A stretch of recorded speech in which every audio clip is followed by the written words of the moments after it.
No role plays, just real. Chris and Lorenzo share 4 decades of combined experience to help you become a more effective leader. We've never really, as a workforce, spent a lot of time on making sure we're developing good leaders. We'll be able to share stories, experience, mistakes, failures, successes. This is Hacking Your Leadership. Welcome to Hacking Your Leadership. I'm Chris. And I'm Lorenzo. And Lorenzo, on this episode, I want to talk about some great feedback that we got from last week's episode about increasing diversity on a team where there isn't any, or maybe hasn't been for a long time, when leaders are starting to recognize that lack of diversity doesn't just need to be challenged when it appears to be causing problems, but rather lack of diversity is in and of itself a problem. And we got a lot of great feedback from that episode, but there was surprisingly, maybe not surprisingly if we really think about it, a number of people who reached out and said, that's great, I'm bought in, I love it, but how? You know, I have found myself in these situations where I have tried to make steps in this direction and it just doesn't ever seem to happen. And we reached out to some of these people and had some dialogue back and forth. And really what it came down to was there is, in a lot of organizations, there's an inherent bias that exists in the hiring process. And so what I thought would be, kind of the right thing to do as a follow-up to last week is talking about how do we challenge bias in the process when it comes to not just hiring people, but promoting people or moving people from one part of an organization to another, if that's what they express an interest in doing. Have you ever been in a situation where you saw bias in a process and either you didn't even know how to address it or point it out or solve it, or didn't really recognize it until it was too late? I mean, to truly have a process built on bias, it can be kind of difficult. I think what ends up happening is that you have a process that doesn't take into account how different people, different cultures, different backgrounds, different experiences may engage in a process. And then that by itself, because there's not enough diversity, will then make things the norms that are actually exclusive, like excluding certain people. But I also think, though, when it comes to people, I would always start with the idea or the belief that it's unconscious bias. That's where I would start, because I think that that's assuming positive intent, at least. Absolutely right, and for a lot of people, especially, it doesn't take much to look around a room and then maybe think like, okay, there's probably some bias going on here for one reason or another, right? And again, I think it was really cool because, with our episode, we had the similar dialogue on Sunday in our clubhouse, right? And it was a packed room, a lot of conversation, everything from people that were, C-suite executives to some HR professionals to people that are out, in the community doing really great work around things like inclusion and diversity and equity, and talking about stuff like bias. And I just think that the conversation was so rich because, when you approach it, and when you look around a room and you see that there's clearly something here where there's almost too much kind of sameness in whatever you want to define that as, whether it's all men or it's all women or it's all one maybe ethnicity or one age group. But you look around the room and you say it doesn't appear to be much diversity. That's kind of a first little signal that you might want to dig into a little bit into your process and start to ask some questions. Now, again, diversity covers a whole lot of things, and just because you can maybe look at a group of people and then make some assumptions or believe that they are very similar, I think life will teach you that in fact each individual person can bring something different as well to the conversation. So I just think that why I enjoyed this conversation so much is because it challenges everything from how do you define diversity to what are things that are similar that should be challenged? What are things that are similar that should stay the same or that should exist to make it possible for the business to be successful? And as a leader, where I've stepped into those situations before, I've absolutely seen it. I've seen it in all different realms, on larger teams, on smaller teams of a larger team, on certain titles or groups of people of different industries, having the background of different types of industries as a retail leader.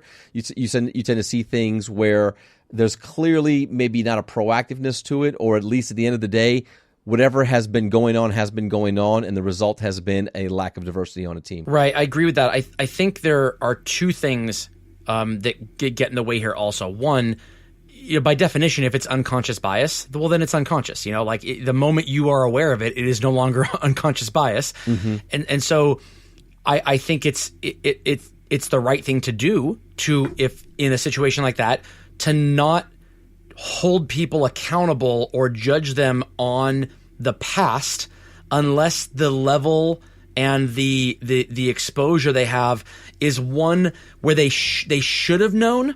But again, that takes some really deep diving into whether or not somebody should have known something.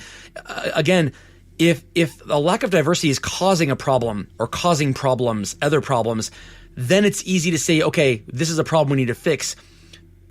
Shifting the mindset to the fact that lack of diversity in and of itself is a problem, even if you're not necessarily seeing, glaring negatives on your P&L statement because of it, I think it's really difficult for a leader to just kind of be aware of a problem that they don't even know is happening because it seems like things are going well. And so if we assume it's unconscious and we assume positive intent and that the leader wasn't intentionally trying to keep the sameness on their team, then the next step is the process needs to be unbiased. So you take into account how the process is done, and what that does is it says, hey, you know what? We're not trying to remove these unconscious biases. We know they exist. We accept that they exist. If you can take little steps to be more aware of some of them, fantastic. But to assume we're going to eliminate them altogether is ridiculous. So instead, we need to make sure that the system as a whole, the part that you can remove the people piece from and have a system in place, that system needs to kind of be the fail-safe where it takes into account the fact that there are going to be some unconscious biases no matter what you do to stop it, and it prevents those unconscious biases from causing a result that you don't want to have caused.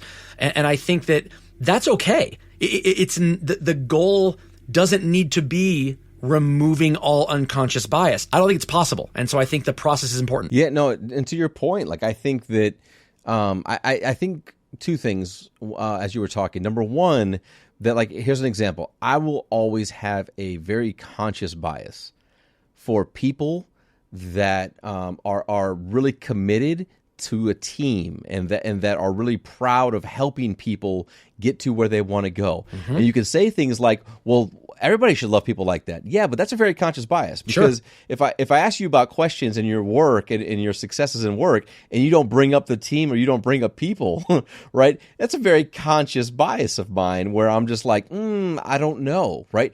That doesn't mean that you can't do the job. That doesn't mean that you don't align with our values. That doesn't mean that you wouldn't be successful. That is just a very conscious bias that I have as I engage with people, especially leadership candidates. So making sure that, to your point, within the process that I have other people as well that would engage with the candidate that maybe see the work a little bit differently or have maybe their own conscious bias that is, maybe a little bit different than mine or on the opposite side of mine, so that we can come together and have some dialogue about an individual and basically kind of bring balance to our conscious biases. I think that is a good thing to do within a process itself. I also think that one of the things that I think, turn processes into a bias process to a degree is that as humans, we tend to tie kind of the previous success to the future potential. And what I mean by that is that, and this is where I think you create this cycle of a bias process in the team that you create, is that if you have people that represent a certain thing, again, whether it's ethnicity or age or sex or whatever that thing is, and they have success in the roles in which they have, you over time will start to associate their demographics and who they are as the reason for the success. And so when you start to do interviews, you will tend to think of, well, I've just met this person in this interview. They kind of remind me of so-and-so, whether it's background, experience, thought, perspective. You start to attach them to someone else that that has had success in role, and you start to look at them in that way. And so it can be very difficult if you don't have a team of diverse people, that when you're interviewing somebody who may be very different than your team, that your brain will be like, I'm having a hard time seeing them successful in this role because I might not have an example of somebody that I would say is similar to them in that aspect that has shown success. So again, I think it's just one of those things that leaders get caught up in, and that leads them down this path of making this mistake where they're not willing to take a candidate or bring somebody into an organization that may be very different than what they already have. Yeah, I think another thing that really contributes to that is, let's say that a leader does decide to go try to break up the sameness and get somebody in there that might look different or think different or have a different background.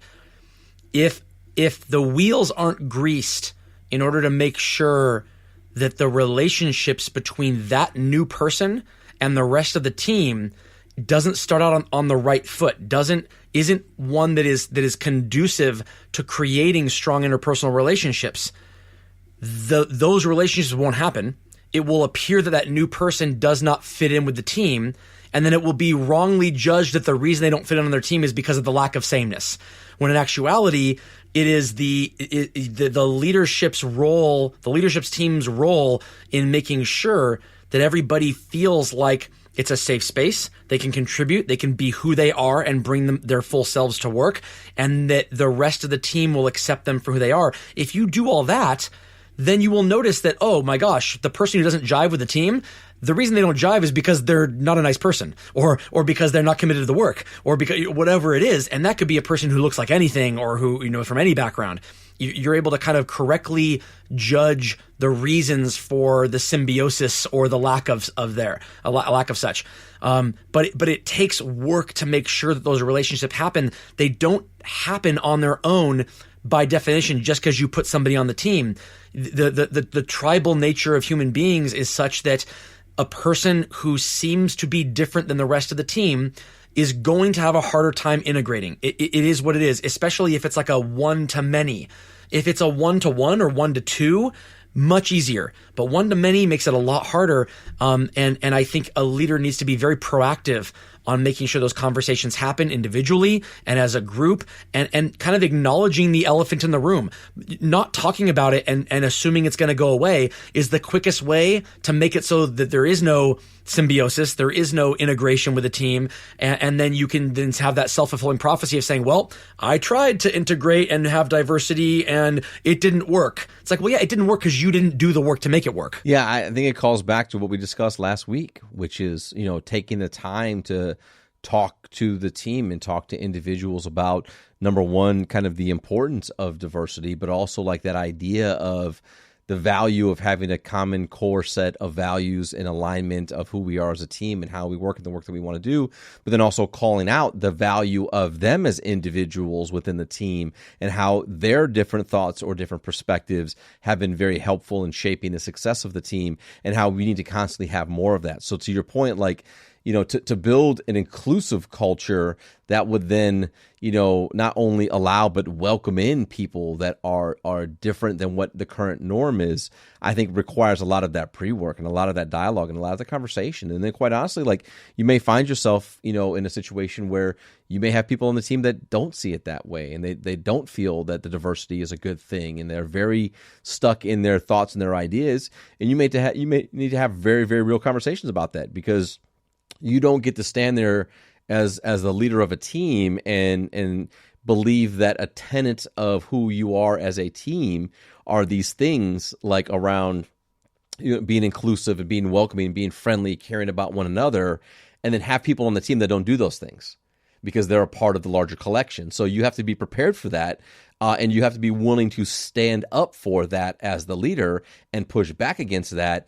And regardless of the ability of that team member to do well in their role, to be successful, whatever the case is, if they are not aligned in those core values, then you have to have that conversation and potentially exit that person from the team, because that's something that cannot be fixed over time.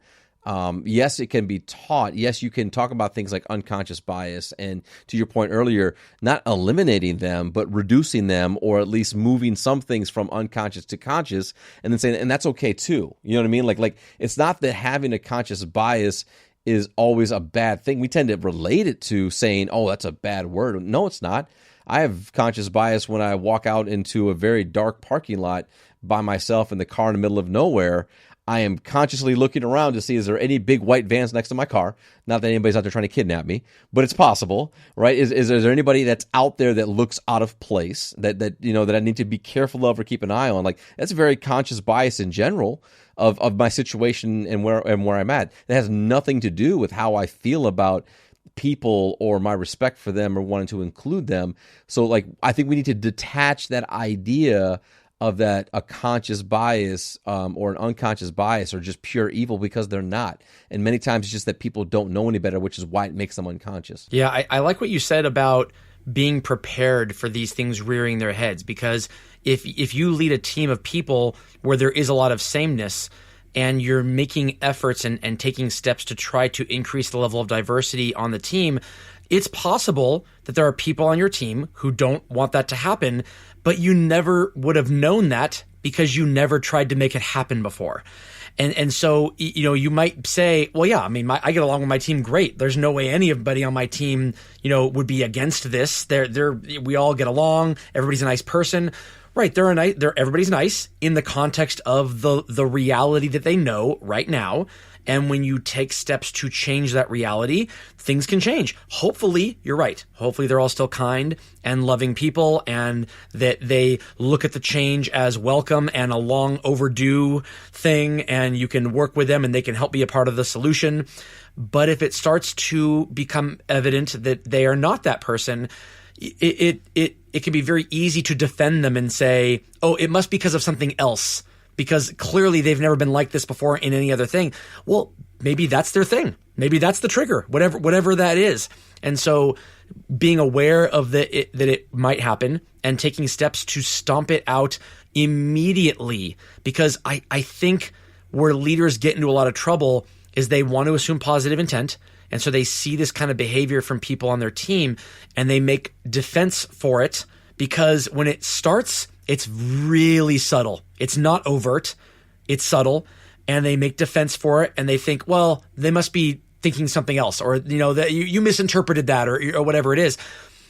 And eventually what happens is that person feels empowered to then be more overt on the things they're doing, because they tested the waters with the little things, and those things seem to sit very nicely in the comfortable waters. And so it becomes really important as a leader to have those conversations with people. If you're starting to see what you perceive that to be as inklings of there's going to be an issue here, that person gets pulled aside, and you can assume positive intent in those conversations, but they have to happen one-on-one immediately, as opposed to just kind of like assuming positive intent for the next 6 months and hoping it goes away. Absolutely. And with that, it brings us to this episode's 1 minute hack. But first, a word from a sponsor. The 1 minute hack. All right, for this episode's 1 minute hack, here's what I want you to do. The next time you're working with your team, I want you to do this exercise with them. Have them write down on a piece of paper something about themselves, and you can pick something like either favorite food or favorite color, or what their degree in college was in, something about themselves where you don't normally have conversations about this with the group as a whole. Have everybody write that down, mix them all up, and then have somebody get up and draw one of them out and read it, and then say who they think belongs to that answer. And then once they say that, they have to articulate why they thought that. If they have any answer at all besides, I don't know, I just randomly pointed to somebody, if there's a reason they're articulating about why they thought it belonged to that person, that by definition is a bias, whether it's unconscious or conscious bias.